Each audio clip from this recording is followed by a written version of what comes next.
Oi, gente, tudo bem com vocês? Meu nome é Daniele, sou aqui do canal Student Dani e hoje eu vou dar algumas dicas de como você atender um paciente com bastante detalhes, tá bom? Para você que tá começando seus estágios agora, e tá um pouquinho perdido, não sabe por onde começar, pode ir com calma, que vai dar tudo certo no seu estágio, tá? Não é nem um bicho de sete cabeças. Você precisa se concentrar no que você vai estar fazendo, né? No começo, a gente vai trocar palavra, a gente vai errar o nome do paciente na hora de falar, isso até depois, porque tem uns nomes que são difíceis realmente de falar. Então, vamos lá. A primeira coisa que eu faço ao chegar no meu plantão, né, no plantão de estágio, é me preparar. O que eu faço? Eu vou lá, coloco meu jaleco, coloco minhas canetas no bolso, tudo que eu vou precisar usar. No caso, no momento eu não tô usando o carimbo, você pode colocar o seu livrinho ali, ou seu caderninho para fazer alguma anotação que precisar.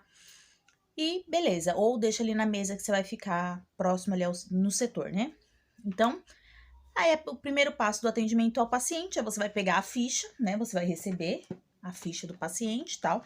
Você vai pegar, você vai ler o que tá pedindo, né? Que lá vai ter o nome do paciente, a idade, vai ter de que setor que ele é, por exemplo, se ele tá vindo do trauma, se ele tá vindo da observação, né? Isso dependendo de qual hospital que você vai estar. E você vai ver o tipo de exame, né? Então, vamos lá. Se você tá na porta do raio-x, né? Você tá fazendo raio-x. Você tá no setor de raio-x hoje. Vai chegar lá a fichinha. Então, você não precisa ir nos setores procurando, porque normalmente essas pessoas que vão fazer o raio-x já ficam ali próximo à entrada do raio-x. Você vai ver lá o nome. Você vai chamar fulano de tal. A pessoa vai vir. Sempre confira o nome da pessoa. Por mais que você tenha chamado Maria Joaquina Joana. Você chamou os 3 nomes da pessoa. Chegou alguém, entrou na sala, você confirma de novo. Por quê? Acontece de ter pessoas com nome igual. Realmente, acontece. Já peguei paciente... Num plantão, eu peguei 3 pacientes com o mesmo nome. Nome e sobrenome igual. Então, tipo assim, qual que é a possibilidade, né? Nenhuma. Mas pode acontecer. Então, sempre confirma. E quando o paciente entrar para a sala, mesmo que você tenha chamado nome e o sobrenome completo, pergunta de novo. Por quê? Algumas pessoas, às vezes, tá lá fora, escuta chamar, mas não entende o que você tá chamando. E acha que é ela, o nome é parecido, ou alguma coisa assim, e entra na sala para fazer o exame. Então, confirma, depois que o paciente entrar na sala, confirma novamente. O senhor ou a senhora é fulano de tal, certo? Data de nascimento, confirma a data de nascimento. Beleza, confirmou isso? Você vai perguntar lá, o que aconteceu com a senhora ou com o senhor? Ai, caí da escada, ai, caí não sei de onde, ai, foi um acidente, não sei o que. A pessoa vai falar, vai contar a história dela. E lá, na sua fichinha, que eles vão te entregar, com o pedido, tem lá escrito os raios-x que é pra você fazer, por exemplo. Ah, raio-x de crânio, AP e perfil. Alguns lugares só tá raio-x de crânio. Você vai ter que fazer o AP e o perfil. É protocolo duas incidências, então já fique sabendo disso. Ai! Minha filha me atacando aqui, mordendo minha mão. Aí você vai fazer o AP e o perfil. Beleza, fez o exame, você vai liberar o paciente, né? Você vai falar pra ele, ó, a imagem vai ficar em tal lugar, ou você aguarda tanto tempo que eu vou revelar, né? Você vai explicar o protocolo. Durante o exame, quando você vai fazer a incidência, explica o que você vai fazer. Por exemplo, você vai fazer um raio-x de crânio lá no paciente. Você tem que explicar o que você vai fazer e como que o paciente tem que ficar. Olha, fique em pé, se você for fazer em pé. Fique em pé ali perto da estativa, ali, ó, perto daquela mesinha que tá ali. Vai lá, passa o álcool na estativa, né? Porque o paciente vai ter que encostar o nariz ali. Isso sem ser em pandemia, viu, gente? É obrigatório você fazer. É higiene do paciente, é um cuidado com o paciente. Então, você vai lá, passa o alquinho na estativa, né? A estativa vai estar assim, você vai passar o álcool. Você vai falar pro paciente, ó, você vai pôr o nariz aqui, ó, nessa linha. Você vai falar pro paciente pôr o narizinho na linha certinho.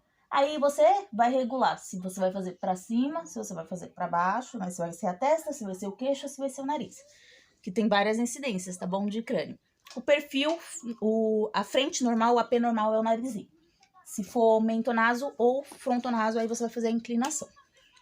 Fez isso, vai lá, revela, coloca pra revelar e vai fazer o perfil. No perfil é a mesma coisa, olha, o senhor vai ficar com a cabecinha encostada assim, ó. Tá vendo? Não pode encostar muito à frente do rosto, nem muito pra trás, deixar muito vão. Então, você vai explicar pro paciente o que ele vai fazer. Se você vê que o paciente não tá na posição certa, vai lá e fala, licença, vou mexer no senhor. Mexe, põe a mão no paciente, coloca na angulação certa. Mesma coisa, isso é para outras incidências. Você vai fazer um tórax, você vê que o paciente tá rodado, tá torto. Vai lá e acerta, entendeu? Fala, ó, dá um passinho pra frente, ó, o senhor tá muito pro lado, vem mais pra cá. Você vê que o paciente não tá colaborando, mesmo você falando e explicando, põe a mão, fala, ó, licença, eu vou acertar o senhor. Põe a mão e coloca no lugar. E fala, fica aí, não mexe. Normalmente, você explicando como o paciente vai fazer, ele já consegue. Mas 90% dos pacientes idosos não consegue fazer o posicionamento com você só falando. Então, você tem que pedir licença e pôr a mão. Entendeu? Pede licença e põe a mão. Casos de trauma, né? Quando a pessoa, por exemplo, quebrou o braço, quebrou o tornozelo, o punho, essas coisas. Quando você vai fazer a incidência, muitas vezes a pessoa não consegue fazer a incidência do jeito que tem que ser feito. Você vai pedir licença. Você vai com calma mexer no paciente, tá? Nunca você vai pegar o paciente sair sacolejando pra colocar lá no posicionamento. Vai com calma, ó, licença, tal, e coloca, entendeu? Tudo com calma, explica o que você vai fazer, ó, vou virar o seu rosto que tá um pouquinho torto. Pronto, agora só ficar quietinho que eu vou lá bater o raio-x, tá bom? A mesma coisa é respiração no tórax. Você tem que explicar pro paciente antes. Ó, você vai respirar fundo e segurar, faz comigo. Aí você vai pedir pra ele fazer, ó. Segurar e depois soltar. Quando você ensinou isso pra ele, aí você fala, na hora que eu falar agora, você vai fazer, beleza? Beleza. Aí você vai pra trás do biombo e fala, agora, respira fundo e segura. Aí ele vai conseguir fazer, porque você já explicou o que ele tem que fazer. O que acontece muitas vezes? Acontece que a pessoa vai lá, coloca a pessoa pra fazer o tórax lá, sai, dá a volta, vai lá pra trás da mesa de comando e só fala, respira fundo e segura. Você nem testou pra ver se o paciente consegue respirar fundo e segurar. E às vezes você tá longe, o paciente nem escuta o que você falou. Aí quando você vai revelar o raio-x tá com a respiração mal feita. Então isso prejudica também o diagnóstico, então você precisa repetir o exame. Então esses são detalhes, a mesma coisa é no abdômen. Você vai pedir pro paciente, respira fundo, solta todo o ar, para de respirar. Então você vai ter que falar pra ele isso antes, explica antes, ó, você vai respirar fundo, aí você vai soltar e vai parar de respirar. Quando eu falar pode respirar, aí você respira. Tudo bem, tudo bem. Aí o paciente vai entender o que você vai fazer, entendeu? A mesma coisa é no posicionamento de joelho. Você vai explicar, ó, você tem que ficar com a perna assim, não mexe, tá bom? Quando eu falar que pode mexer, você mexe. Porque senão, muitas vezes, o paciente não entende. Você vai ficar ali lutando contra o paciente. É tipo mão. Você vai lá, coloca a mão do paciente assim. Aí o paciente pega e faz assim. Aí você vai colocar a mão assim, aí ele pega e faz assim. Aí você vai ficar ali, naquela luta. O paciente lutando com você. Por quê? Porque você não explicou pra ele que tem que ficar retinho, que tem que ficar certo. Então, você vai falar pra ele, ó, eu vou colocar a placa aqui, você vai pôr a mão em cima, põe a mão. Agora eu vou mexer, não pode mexer mais, ok? Ok. Vai lá, acerta o punho, né? Aqui pra ficar retinho, bonitinho. Acerta o espaçamento dos dedos pra ficar todos iguais. Olha se não tá cortando nas pontas, né, do chassi. Vai lá e bate, entendeu? Porque se você não falar, ele vai querer colocar a mão do jeito que é mais confortável. E muitas vezes o mais confortável não é o certo. Principalmente esse posicionamento de mão. Você vai falar para o paciente, a oblíqua de mão. Você vai falar para ele, fica assim. Aí ele vai fazer assim. Não, assim, senhor, assim, tá? Tá, aí ele vai fazer assim.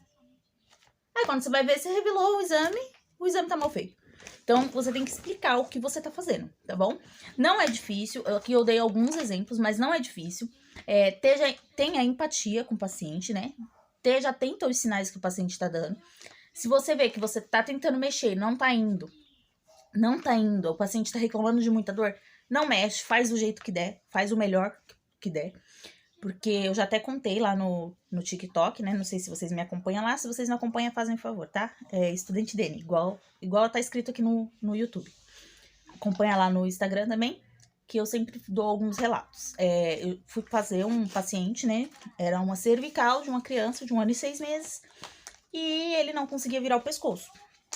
E, por eu ter empatia e entender que o paciente tem dor, eu não virei o pescoço do paciente. Eu cheguei lá pra fazer a cervical a paciente tem que ficar assim, ó, retinho. E eu coloquei o bebê deitado na mesa pra fazer e ele tava assim. E eu chamando, né? Falei, olha aqui pra tia, olha aqui pra tia. E ele só olhava com o olho, ele não conseguia virar a cabeça pra ficar reto. Aí eu pedi autorização pro meu chefe, falei, eu posso fazer o raio-x dele assim? Ele falou, faz o melhor que você puder. Se ele não consegue virar a cabeça, tem que fazer o melhor que você puder aí. Fui lá, fiz, com o paciente com a cabeça virada, que não é o correto. E quando eu revelei, tinha 4 vértebras quebradas na criança. Então, assim, tenha empatia, entenda que muitas vezes o paciente não faz porque não consegue, muitas vezes o paciente não faz porque ele tá com dor, e muitas vezes ele não faz porque ele não sabe. Então, você tem que ensinar, você tem que conversar. Então, essa é a importância de você conversar com o paciente, de você, né, tá atento a todos os sinais. Fui fazer o perfil da criança, né, voltando no assunto da criança. Fiz o perfil da criança, nesse hospital que eu tava. A gente tem um pouco de liberdade de conversar com os médicos, né? Então, quando a gente viu que era um caso muito grave, porque 4 vértebras quebradas é um caso muito grave, o paciente podia morrer a qualquer momento ali na nossa mesa, e qualquer movimento que a gente ou a mãe fizesse com ele, ele podia falecer. Então, a gente pegou, enquanto o meu chefe foi revelando as imagens e editando, porque era um CR, ele pediu pra mim já ir falando com as enfermeiras-chefe para abrir a internação desse paciente na urgência e emergência. E quando eu voltei para a sala, ele me chamou pra gente ir lá conversar com o médico. Então a gente foi conversar com o médico, para poder o médico já atender ele com prioridade, porque senão ele ia ficar na fila aguardando as outras pessoas ser atendidas até chegar a vez dele. Então a gente foi lá, conversou com o médico, tudo. O médico falou que provavelmente poderia ser casos de violência, né? De violência doméstica, violência infantil. Então a gente ficou dentro da sala para acompanhar o médico, falar com os pais. Gente, isso vai de médico para médico. Tem médico que você vai falar e eles não vão gostar. Mas tem médico que super agradece. Nesse caso, a gente teve que fazer isso. A gente teve que intervir para ir falar com o médico. Porque era um caso que 1 minuto que ele ficasse aguardando ali no corredor e ele começasse a chorar e a mãe dele balançasse ele para acalmar, ele podia morrer ali. Então, a gente teve que intervir. Né? Então, isso é muito importante. Você entender o que você tá vendo na imagem para você intervir quando for necessário. Extremamente necessário. Casos que você sabe que 1 minuto faz totalmente diferença. Então, você vai ter que intervir, não tem jeito. Então, a gente ficou na sala junto com o médico. Ele chamou os pais, né? Ficou a gente, a enfermeira e o médico e os pais dentro da sala. E aí o médico conversou, né, com os pais, perguntou o que tinha acontecido. E, tipo assim, ele tava com a blusa que dava pra ver o pescoço. Então, a gente via que não tinha marca. Então, a gente não tava entendendo muito bem o que tava acontecendo. Então, a gente foi conversar, né, com a mãe e tudo. E a mãe não lembrava que ele tinha caído, né? Ela achou que ele tinha ido dormir e tinha travado o pescoço. E aí a gente conversando com a mãe, tentando, né, acalmar a mãe, porque o médico teve que falar que o caso dele era grave e tudo. E aí passou uns 5 minutos, menos de 1 minuto, que ela tava ali com a gente na sala, toda a gente conversando. E ela com ele no colo, aquele desespero, ela chorando, né, porque entendeu que o caso era muito grave. Ela parou e ela ficou pensando, tipo, o que aconteceu, sabe? E aí ela lembrou que há 2 dias atrás, ou seja, ele tava com a fratura há 2 dias já na cervical. Ele tinha caído engatinhando, que ele tava aprendendo a engatinhar. Ele foi subir um degrauzinho na escada. Ele foi subir, ele escorregou e ele bateu o queixinho. Bateu o queixinho assim, ó, na escada.